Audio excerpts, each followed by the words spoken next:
이 말씀을 한번 이렇게 가만히 생각해 보면 오늘 이 성경이 쓰여질 때는 굉장한 고대 사회입니다. 오늘날 문명이 많이 발달한, 그래서 남녀 차별이 없어지고, 그리고 세상 사람들에 대한 어떤 인권이나 이런 것들이 존중되어지는 그런 사회, 오늘날의 사회와는 달리 고대 사회는 여인에 대한, 또 어린아이에 대한, 약자에 대한 굉장한 차별과 이렇게 인권이라는 것이 거의 존재하지 않을 때에, 그때가 고대 사회입니다.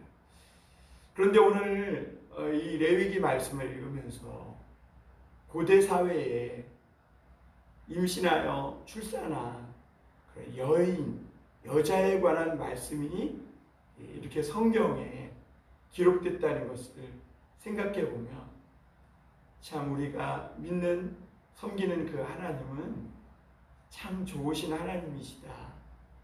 우리 인간이 생각하기 전에, 우리 인간이 문명이나 인권이라는 이런 말을 만들어내기도 전에 하나님은 벌써 우리 사람을 존중하시고 또 사랑하여 주시는 정말 세기를 넘는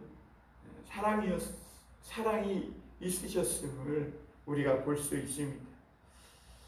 어떻게 보면 이 여인에 관한, 출산한 여인에 관한 이런 말씀이 성경에 기록될 수 있을까 의아한 점도 들기도 합니다. 그러나 이 출산한 여인에 관한 이야기는 우리 인간이 살아감에 있어서 빼놓을 수 없는 이야기이고, 우리 인류가, 우리 세대는 지나고 또 다음 세대가 오듯이, 그리고 그 다음 세대도 가면 또 다음 세대가 오듯이 이런 인류의 지속 가능한 그런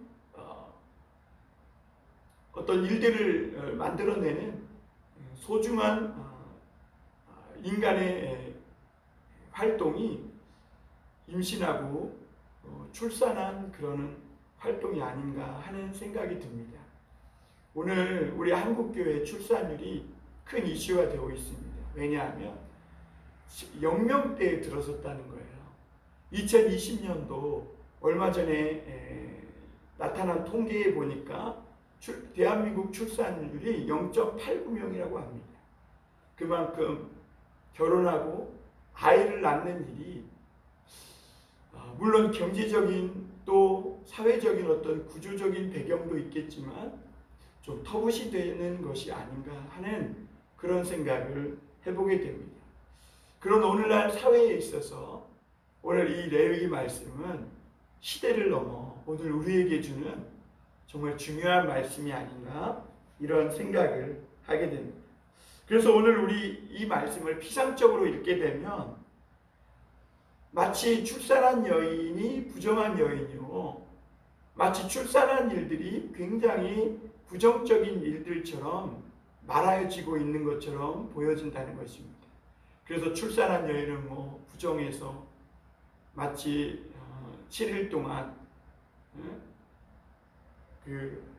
부정하고 또 산율이 깨끗해지기 위해서 33일 기다리고, 그래서 성물을 만지지도 못하고 성수에 들어가지도 못하게 하는 이런 어떤 표면적으로 봤을 때는 굉장히 이 여인에 대한, 출산한 여인에 대한 어떤 모독적인 그런 말씀이 아닌가 이런 잘못된 생각을 할 수가 있습니다.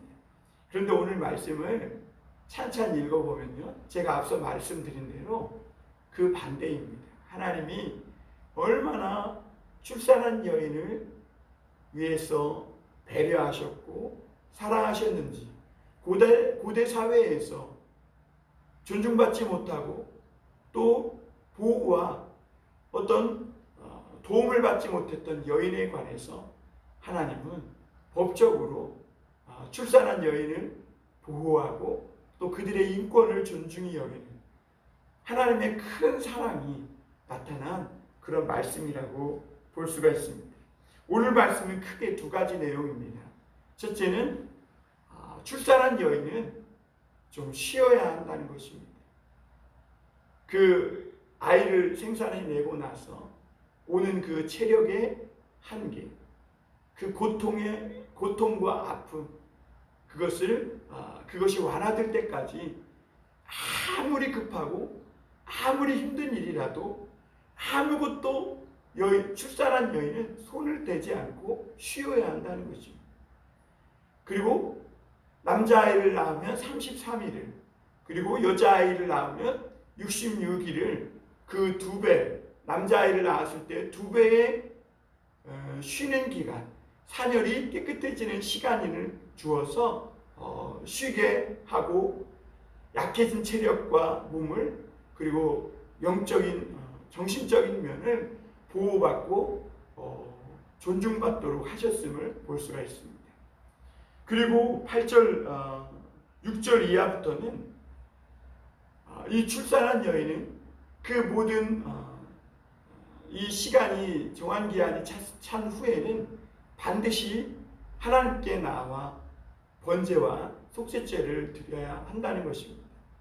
다시 말하면 하나님 앞에 예배드림으로 말미암아 하나님 앞에서 헌신되고 또 인간으로서 한계를 하나님 앞에 고백하며 모든 인간은 죄인이라는 고백을 통해 엄마와 또 낳은 아이를 위해서 속죄제를 드림으로 하나님 앞에 거룩하고 정결하게 살아갈 것을 결단하는 그런 예배를 드려야 한다. 이 두 가지 내용을 기록하고 있습니다. 그래서 오늘 우리가 먼저 생각해 볼 말씀은 여인의 출산은 결코 부정한 일이 아니라는 말씀입니다. 아까도 말씀드린 대로 우리 대한민국의 출산율은 0.89명으로 굉장히 떨어져 있습니다. 그런데 하나님은요, 여인이 출산하고 임신하고 출산하는 이 일은 굉장히 축복되고 하나님의 큰 은혜를 받은 그런 일이라는 것을 볼 수가 있습니다.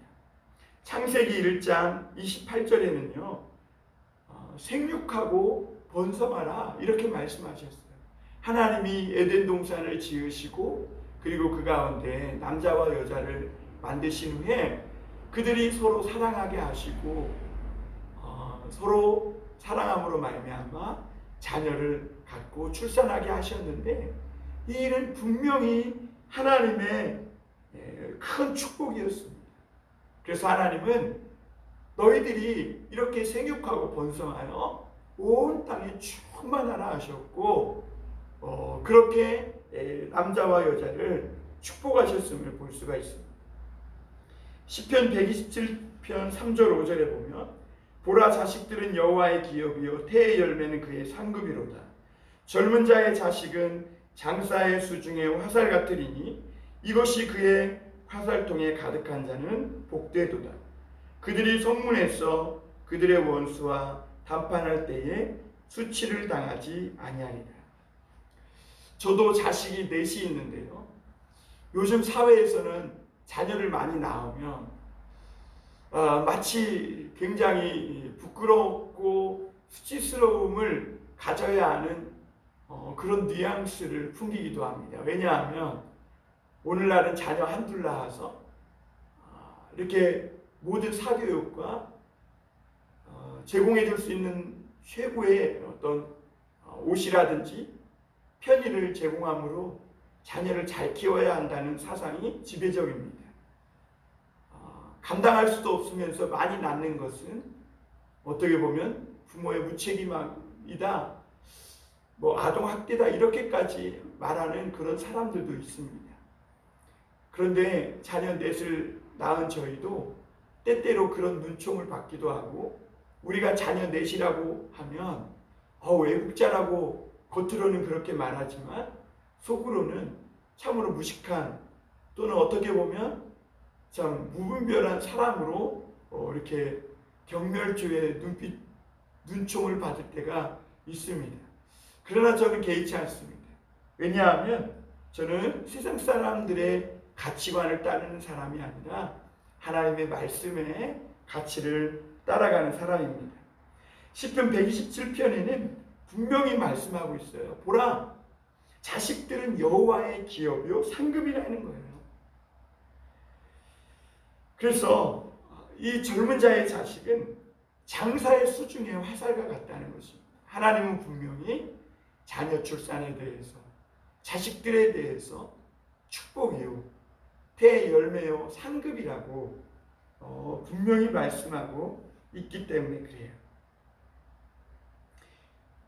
그래서 오늘 말씀을 볼 때 여인의 출산은 분명한 하나님의 축복입니다.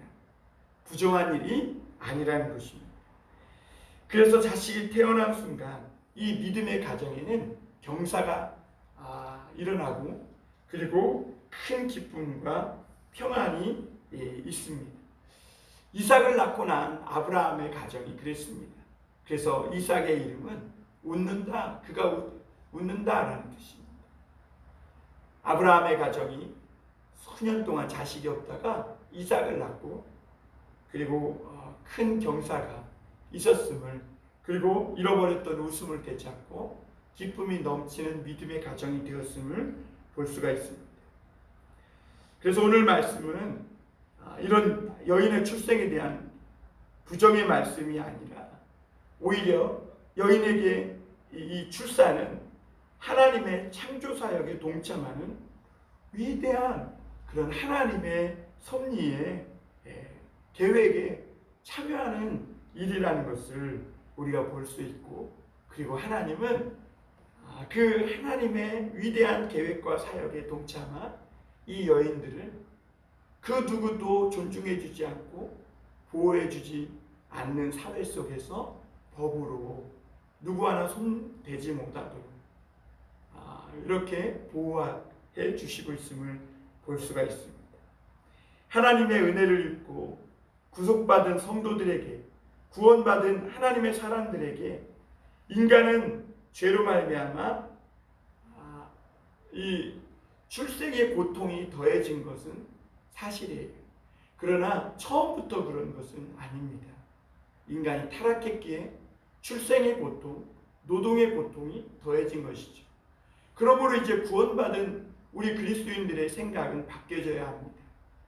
모든 사람이 예수 믿기 전에는 아이를 낳고 세상에서 노동하고 일하는 것을 마치 고통스럽게 그렇게 생각하는 인생이지만, 우리가 구원받은 후에는, 예수님을 믿은 후에는 출산하고 아이를 갖고 출산하는 일은 하나님의 축복된 일이에요.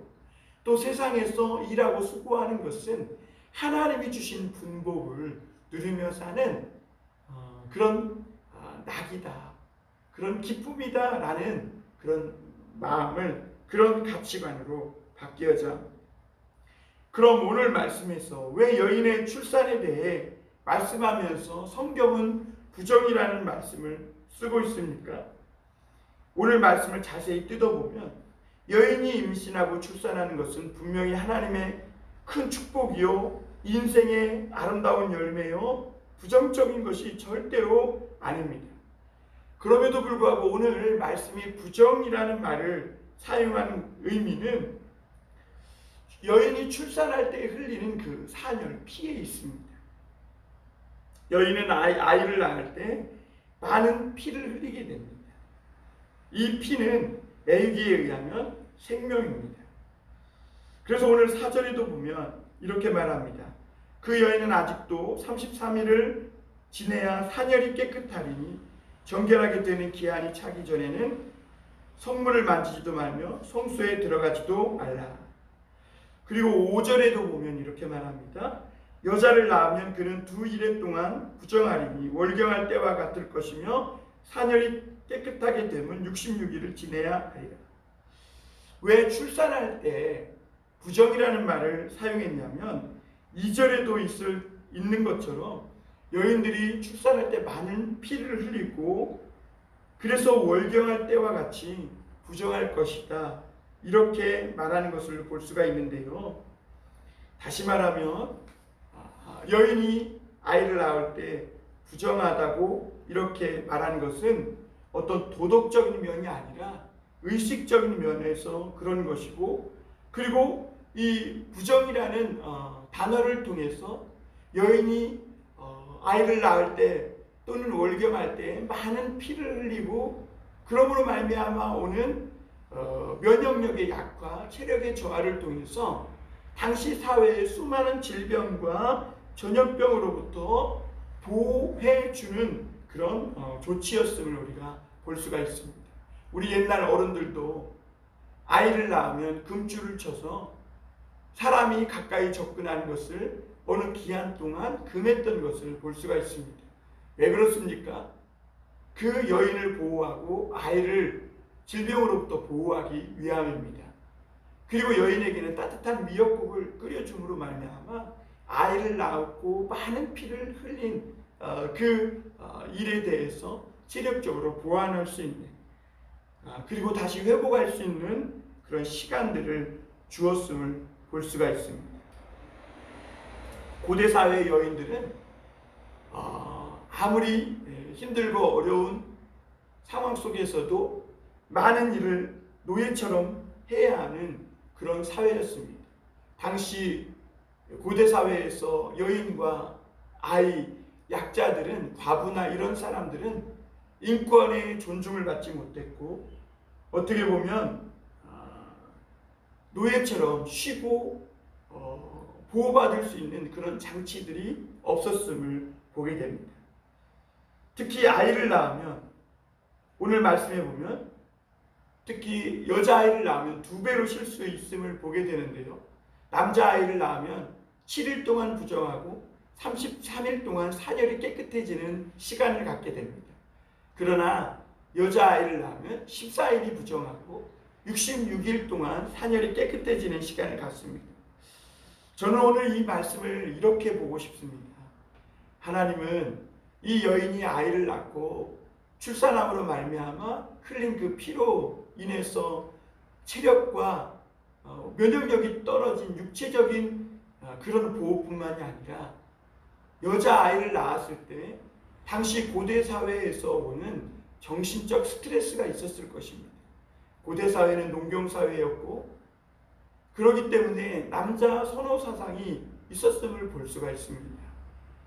그래서 여아를 낳았을 때 부모도 실망하고 가족도 실망하고, 그리고 그 사회적 분위기 속에서 아이를 낳은 어머니도 침울해지는 경향이 분명히 있었을 것이고, 그러한 것들은 분명히 그 태어난 아이에게도 있게 되었을 것입니다.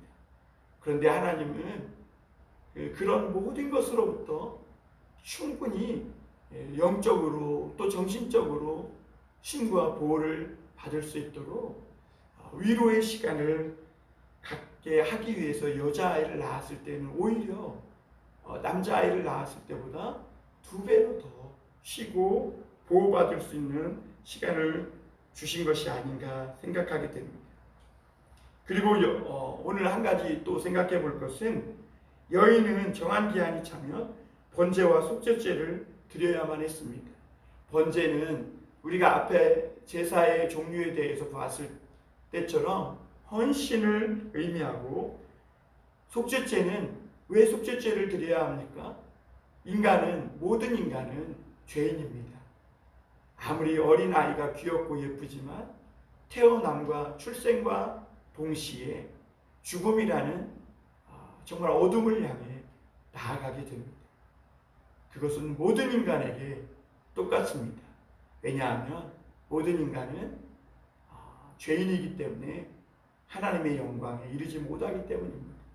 그럼 태어나자마자 죽음으로 갈 수밖에 없는 이 어두운 사람의 인생을 어떻게 성공하고 아름다운 인생으로 바꿔나갈 수 있습니까? 하나님 앞에 우리가 죄인임을 고백하고 죄 용서함을 받은 깨끗한 거룩한 사람이 되어서 하나님 앞에 헌신하며 살아가는 것입니다. 여인은 아이를 낳고 정한 기한이 차면 번제를 드리며 자신과 아이가 하나님 앞에 헌신되어져 살 것과 또 속죄제를 드림으로 말미암아 죄 용서함을 받고 하나님 앞에 거룩한 하나님의 자녀로 살아갈 거에 대한 헌신의 의미로 이런 제사를 드린 것입니다. 그리고 또 여인은 아이를 낳으면 8일째 재는 날에 아이에게 할례를 행하는데, 이것은 태어남과 동시에 죽음을 향해 가는 인생의 어떤 이 부정적인 그런 모습을 베어내버리고 하나님 앞에 하나님의 자녀로, 구원받은 예수 그리스도의 믿음의 자녀로 살아가겠다는 그런 피 흘리는 의식이었음을 보게 됩니다. 구약 시대에는 할례를 통해서 하나님 앞에, 육체적 할례를 통해서 하나님 앞에 그런 결단을 했다면, 오늘날 우리 신약 시대의 성도들은 마음의 할례를 통해 하나님 앞에 이렇게 헌신하며 살아간다고 고백하게 할 수가 있는 것입니다. 사도 바울은 우리가 육체의 할례가 아니라 마음의 할례를 받아야 한다고 강조하고 있습니다. 그 말씀은 예수 그리스도를 믿음으로 더럽혀지고 오염된 우리의 양심과 마음이 예수 그리스도의 말씀과 은혜로 새로워져야 한다는 말씀입니다. 왜 그렇습니까? 하나님의 거룩한 자녀로 오늘날 21세기에 하나님이 세워주신 제사장들로, 축복의 제사장들로 살아가기 위함입니다. 우리 지난 시간에 먹는 음식에 대해서 부정한 것과 부정하지 않은 그런 음식에 대해서 생물들에 대해서 말씀을 보았지 않습니까? 그렇게 하나님이 말씀하신 이유는 무엇입니까? 거룩한 하나님의 자녀로 아무거나 닥치는 대로 먹거나 취하거나 하지 말고 구별되게 살아가라는 의미였습니다. 오늘 할례도 마찬가지입니다. 태어나자마자 8일 만에 어린아이에게 할례를 행하는 것은 비록 이런 의식들이 오늘날에는 행해지지 않고 폐하여졌지만, 그러나 그 속에 나타난 하나님의 마음, 하나님의 이 세상을 살아가는 하나님의 자녀로서 가져야 할 이 정신에 대해서는 우리가 배워야 할 점이 분명히 있음을 보게 됩니다. 사랑하는 성도 여러분, 우리는 하나님께 속한 자입니다. 오늘 고대 사회에서 약자 중에 약자였던 출산한 여인과 아이들을 배려하고 존중하는 이 하나님의 놀라운 사랑의 모습을 보면서 오늘 우리도 이러한 사람들, 세상에서 약자요, 또 어떻게 보면 힘이 없는, 누구에게도 존중받고 보호받을 수 없는 이런 사람들을, 그러나 그들도 우리와 똑같은 그런 인권을 갖고 하나님의 사랑과 형상을 가진 존귀한 인간으로 태어난 존재라는 것을 우리가 생각하면서 그들도 사랑하고 그들에게도 은혜를 베풀어 주시는 이 하나님의 따뜻하고 긍휼한 이 마음이 저와 여러분에게도 있는 그런 하루가 되기를 주님의 이름으로 축원합니다. 기도하겠습니다. 사랑의 하나님, 감사합니다. 오늘도 우리가 레위기 12장에 나타난 하나님의 그 따뜻한 사랑과 긍휼의 마음을 가지고 살아갈 수 있는 하루가 되게 하여 주시옵소서. 하나님, 이 땅과 교회들에게 긍휼을 베풀어 주시고 해외에 나가 선교하고 있는 선교사님들에게도 은혜를 베풀어 주시옵소서. 주님, 오늘날 하나님께서 우리에게 이러한 모든 상황을 허락하신 이유가 있는 줄 믿습니다. 이러한 가운데에서 오직 하나님의 뜻을 구하고 하나님이 우리에게 명하신 그 자리에서 하나님을 사랑하고 이웃 사랑하는 일들을 계속해 나갈 수 있는 저희가 되게 하여 주시옵소서. 예수님의 이름으로 기도하옵나이다. 아멘.